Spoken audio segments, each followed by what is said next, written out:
আসসালামু আলাইকুম। আমি GSM মনির। আজকে রেডমি 10A এই ফোনটির এলসিডি রিপেয়ার করে দেখাবো। এই ফোনটির মূলত মাদারবোর্ডে কোনো সমস্যা নাই। আমি ফোনটি অন করে দেখানোর চেষ্টা করি ফোনটির এলসিডির কি সমস্যা। না দেখাইলে হয়তো বা বুঝবেন না। দেখেন আমার ফোনটি অন হয়েছে, একটু কাইট করলে দেখেন, এই যে দেখেন ভিতরে ওয়াটার ড্যামেজ বা পানি জাতীয় কিছু আছে, এই ধরনের এরকম বোঝা যাইতেছে। এই ফোনটি মূলত তেল ঢুকে যাওয়ার কারণে এরকম হয়েছে। কাস্টমার বলছে যে এর উপরে তেল পড়ছে, তেল পড়ার কারণে এই ধরনের সমস্যা হয়ে গেছে। এইটা মূলত আমি একটু ক্লিয়ার করে বোঝাতে চাই। এই কিছু কিছু ওয়াটার ড্যামেজ ফোন আছে যেগুলো পানিতে পড়ার কারণে এই এলসিডির পেপার নষ্ট হয়ে যায়। এটা এলসিডির নিচে যে পেপারটা থাকে ওই পেপারটা নষ্ট হয়ে যায়। এবং অনেক সময় হয় কি, কিছু কিছু টেকনিশিয়ান ভাই এই ধরনের লিকুইড দিয়ে যখন খুলতে যান, সেটা বিভিন্ন রকমের লিকুইড হতে পারে, সেই লিকুইড দিয়ে খোলার সময় এলসিডির ভিতরে পেপারটা নষ্ট হয়ে যায় লিকুইড ঢুকে। এই যে দেখেন আমার এই ফোনটির এলসিডির কি অবস্থা, দেখেন একেবারে বাজে অবস্থা, প্রায় একেবারে নষ্ট হয়ে গেছে।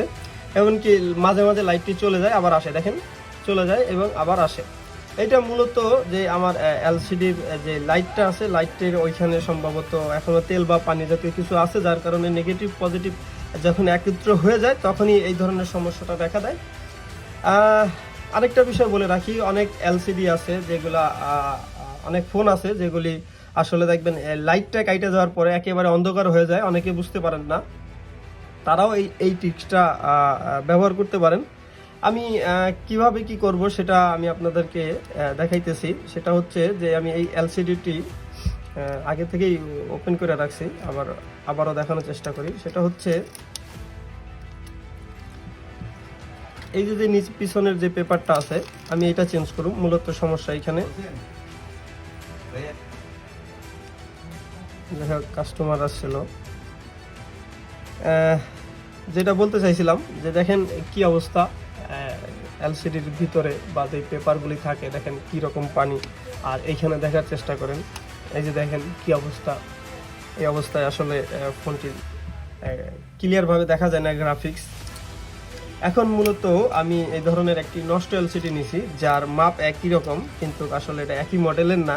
এটা রেডমি 10A, আর এটা নিছি রেডমি C15 সম্ভবত এই এলসিডিটি।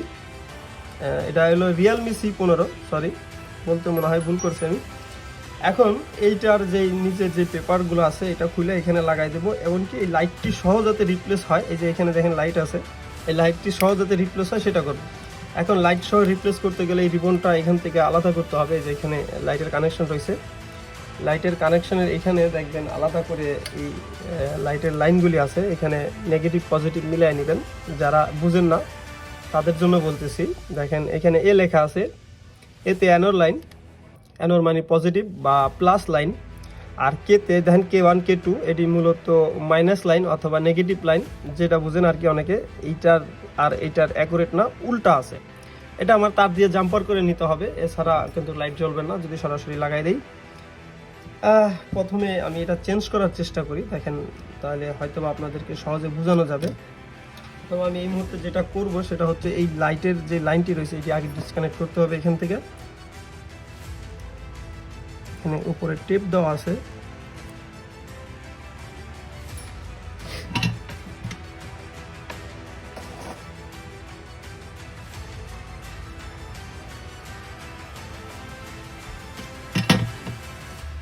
দেখেন এই যে আলাদা হয়ে গেছে।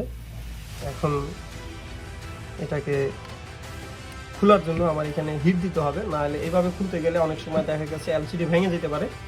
এলসিডিটাই কারণ পাতলা হয়ে থাকে। আমি এই অবস্থায় হট গেন ব্যবহার করব, হট গেনের হিট থাকবো কিছুটা সময় ধরে।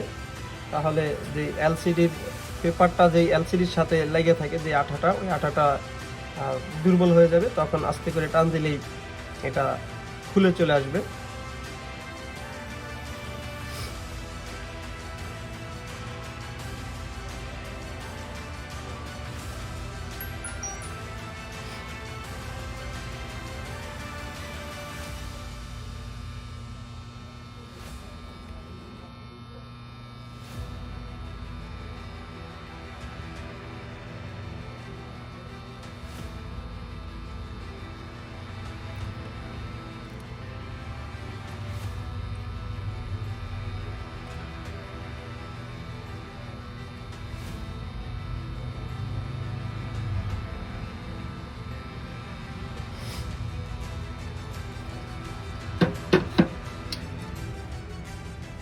মোটামুটি হিট হয়েছে, ফুটে প্রায় গরম হয়ে গেছে। অতিরিক্ত হিট দেওয়া যাবে না, হিট দিলে সমস্যা হতে পারে, দেখবেন এক সাইড লাল হয়ে গেছে অথবা কালো হয়ে গেছে, এই ধরনের সমস্যা হতে পারে। অল্প হিটে এটা খোলার চেষ্টা করতেছিলাম।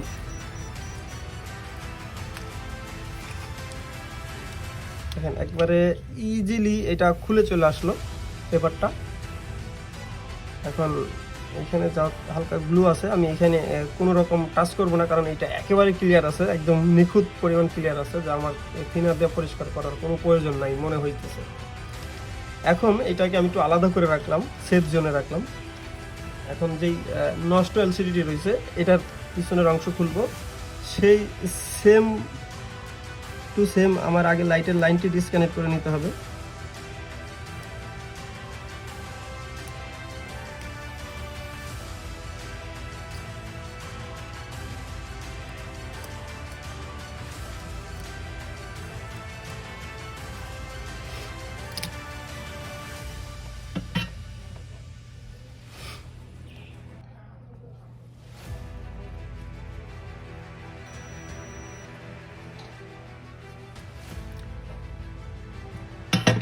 লাইটের লাইনটি ডিসকানেক্ট করে নিলাম। আর এইটা দেখেন অটোমেটিক্যালি শুধু লাইটের লাইনের সাথে যুক্ত ছিল তার আগে, কারণ এই কোনা দিয়ে এলসিডি ভাঙার কারণে আগেই ছুটে গেছে।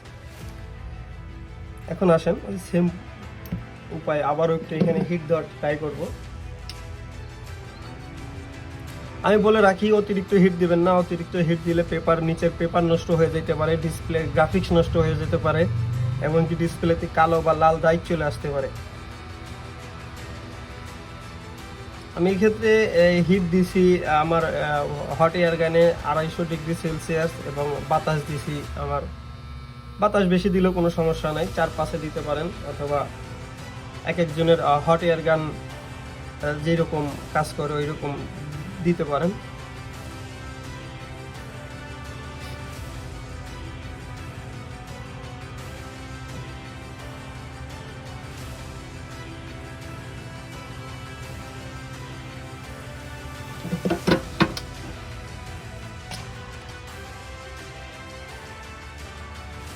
মোটামুটি এটা গরম হয়ে গেছে।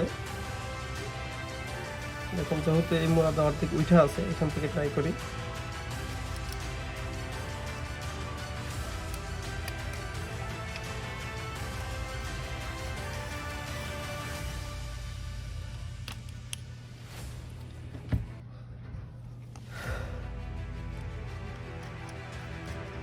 সুন্দরভাবে খুলে তো আসছে, কিন্তু এখানে আরেকটু ছোটোখাটো প্রবলেম হয়েছে। সেটা হচ্ছে যে আগের ডিসপ্লের যে ভাঙা অংশ, ওই গুঁড়া গুঁড়া লাগে আছে, কারণ এতে করে ওই আমার যেই ভালো ডিসপ্লেটি আছে ওইটা নষ্ট হয়ে যেতে পারে, চাপ লাগে ভেঙে যেতে পারে।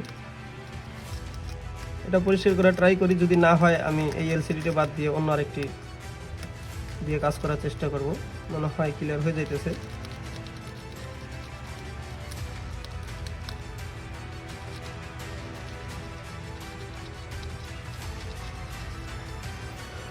মোটামুটি ক্লিয়ার হয়ে গেছে, তবে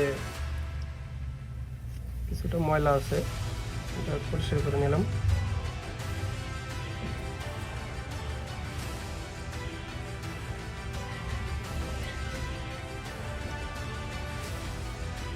এখন যেটা করব, আমি সরাসরি আমার যে ভালো এলসিডিটা রয়েছে এর সাথে একেবারে মিডল বরাবর বসাই দিব, যাতে কোথাও আপ ডাউন না হয়।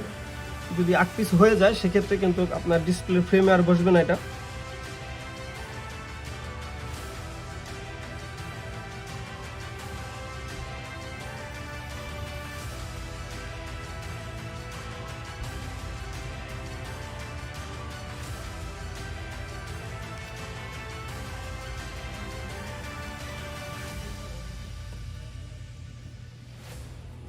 দেখেন আমার কাছে মনে হইতেছে যে অ্যাকুরেট ভাবে বসে গেছে।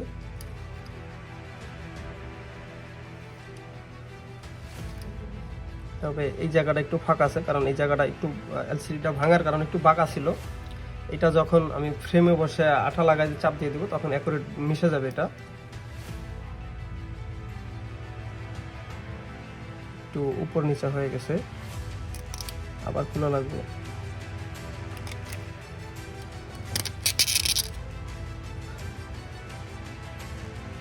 আসলে সবাই একবারে বসানো ট্রাই করবেন, কারণ 2-3 বার খুলে লাগানো বসানোটা একটা ঝামেলা এবং ডিসপ্লেটা ভাঙা যাওয়ার সম্ভাবনা বেশি থাকে। সেক্ষেত্রে সবাই একবারেই বসায় দেওয়ার চেষ্টা করবেন। এবার মনে হয় ক্লিয়ারভাবে বসাতে পারছি। এ পর্যায়ে আমি যেটা করব, আগে প্রথমে আমার ডিসপ্লের যেই লাইট রয়েছে এই লাইটের কানেকশন দিতে হবে, কিন্তু এখানে তো কানেকশন উল্টাপাল্টা দেওয়া আছে। এই জন্য আমার তার দিয়ে জাম্পার করতে হবে, আলাদা আলাদা করে 3টা তার জাম্পার করতে হবে। আমি এক্ষেত্রে জাম্পার করা ট্রাই করতেছি।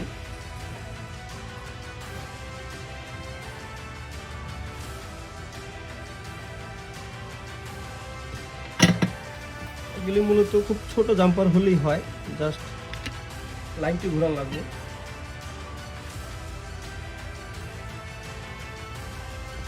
অনেক সময় আপনারা মিলাই নেবেন, দেখা গেছে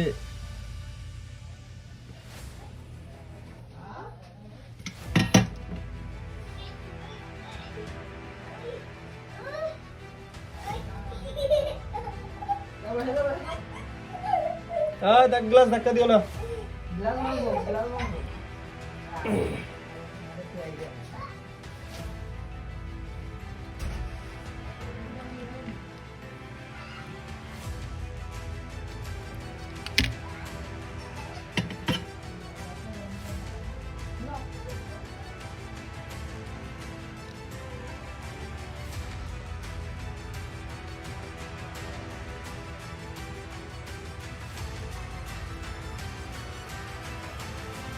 দেখা গেছে আপনারা এইভাবে ট্রাই না করেও দেখা গেছে এই কাজটা কখন করবেন, যখন এলসিডির লাইটের যেই প্লাস মাইনাস লাইন রয়েছে ওইটা যখন মিলবে না তখন কিন্তু জাম্পার করতে হবে। আমারটা যেহেতু মিলে নাই এই জন্য আমি জাম্পার করে ট্রাই করতেছি, আর মিলাই গেলে তো একেবারে ঝালাই করে দিতাম।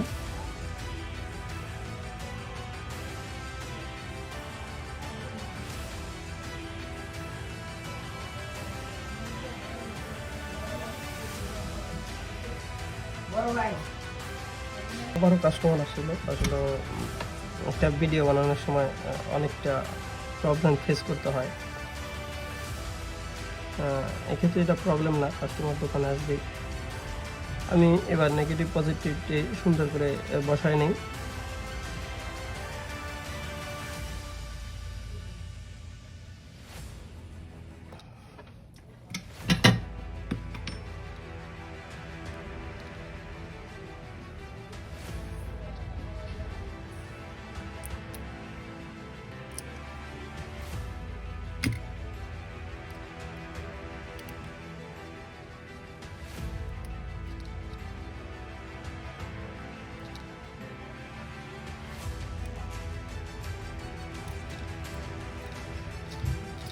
ছোট করে টেপ ব্যবহার করলাম।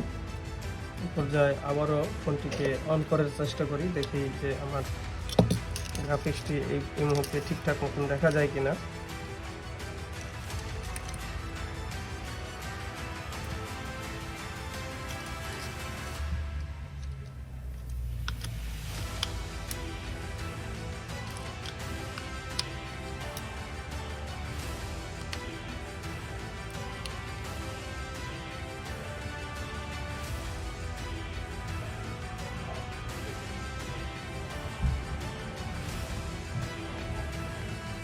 দেখতে পাইলেন আমার ফোনটি অন হয়েছে।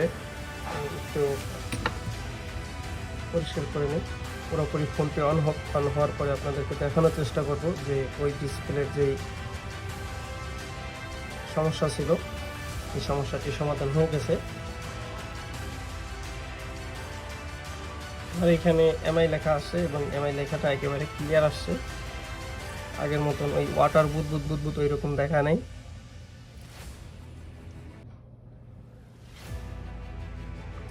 দেখতে পাইলেন একেবারে ফ্রেশ হয়ে গেছে, একদম ক্লিয়ার হয়ে গেছে। যেটি এইটা আমার একটি পুরাতন এলসিডি থেকে খোলা, দেখেন একটু 19-20 আছে, আপনাদেরকে না দেখাইলে হয়তো বা বুঝবেন না।